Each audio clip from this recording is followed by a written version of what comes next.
Biraz önce sizlere bir Nisan tarihli önergeden bahsettik. Bu yayın yasak kapsamında değil, Nisan tarihli. 1 Nisan'da meclise bir önerge verilmiş. Onu bir daha okumak istiyorum. Çok önemli. Türkiye'm, gerçekleri konuşmanız gerekiyor. Gerçekleri anlamanız gerekiyor. Rütük haklı. Provokasyona gelmeden, ülkemizin iç ve dış huzurunu bozmadan, ama demokratik bir ülke burası tabii, Patagonya değil. Dolayısıyla gerçekleri eğip bükmeden konuşulabilmesi gerekiyor, değil mi? Öyle oluyor.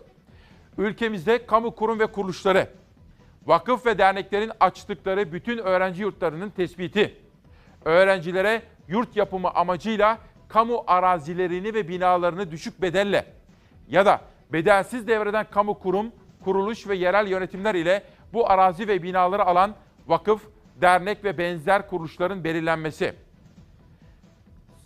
Burası çok önemli bakın. Şimdi kameraman arkadaşımdan rica edeceğim, birazcık daha dolsun. Şuraya bakın, ben yaklaşıyorum. Burası önemli.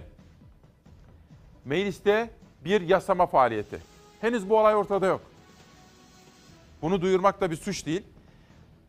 Diyor ki, özel yurtların daha etkin bir şekilde denetlenmesi. Özel yurtların daha etkin bir şekilde denetlenmesi ve öğrencilerin yurt ihtiyacının giderilmesi için alınacak önlem ve politikaların belirlenmesi amacıyla Anayasanın 98. Meclis İştüzüğü'nün de 104 ve 105. maddeler uyarınca bir meclis araştırma açılmasını arz ederiz diyor. Mecliste bunu konuşalım demişler. Çocuklarımızı sağlıklı, güvenli, can güvenliğini temin edecek yurtlarda barındıralım. Burada milletvekilleri var bakın. Mahmut Tanal'dan Sezgin Tanrıkulu'na işte pek çok milletvekili görüyorsunuz. Onlardan bir tanesi Adana milletvekili. Adana'da yurdun yandığı ilimizin milletvekili Elif Doğan Türkmen. Bugün değil, geçmişte konuşmuş. Yoksulluğu çözecek olan tek argüman çocuklarımızın eğitimidir.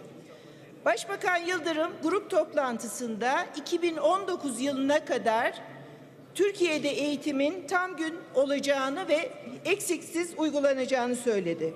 Sayın Başbakan'ın bu dileğine biz de canı gönülden katılıyoruz ama Adana'da bugün eğitim ne durumda onu sormak istiyorum. Şu anda Kozan'da, Ceyhan'da ve Adana'nın bazı merkez köylerinde ne yazık ki çocuklar taşımalı eğitimden yararlanmadıkları için okula gidemiyorlar.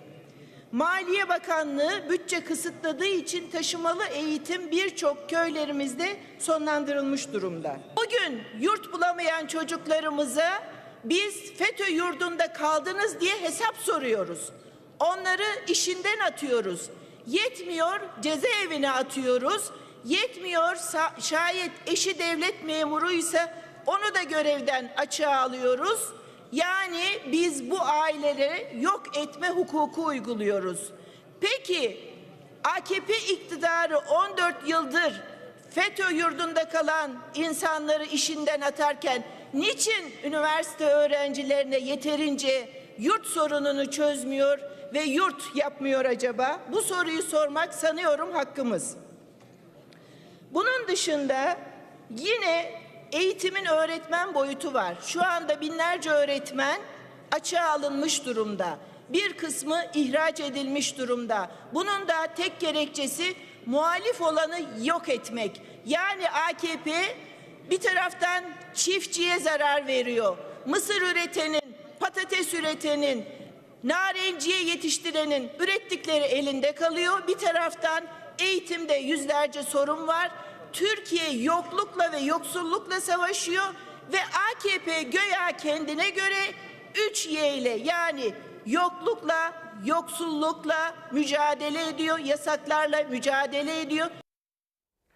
Bütün bunlar aslında tehlikenin geliyorum dediğine ilişkin uyarı mahiyetinde yasama faaliyeti kapsamındaki çalışmalar. Dolayısıyla tekrar etmek istiyorum. Bu sabah acı, bu sabah karanlık. Dolayısıyla İsmail Küçüköy ile Çalar Saat'te özel günlerden bir tanesi.